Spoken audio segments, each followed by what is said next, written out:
ஒரு மூமின் மரணமாக போகிறான், கொஞ்சம் கேளுங்கள் அவனுடைய மரணம் எப்படி இருக்கும் என்பதை பாருங்கள்.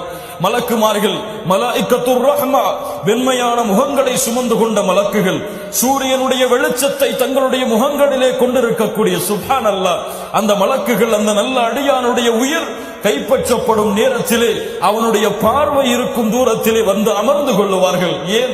அவர்களால் அந்த உயிரை கைப்பற்றி செல்ல முடியாது. யார் வர வேண்டும்? யார் வர வேண்டும்? மலக்குல் மௌத் வர வேண்டும்.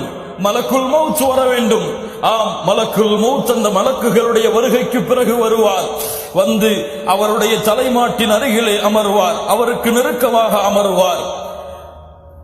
சொல்லுவார் அந்த நல்ல ஆத்மாவை பார்த்து, உலகத்திலிருந்து சொர்க்கத்துடைய பயணத்துடைய தொடக்கத்தை தொடங்கக்கூடிய அந்த நல்ல ஆத்மாவை பார்த்து சொல்லுவார், ஐயத்துஹன் நஃப்ஸுத் தய்யிபா, சுத்தமான ஆத்மா.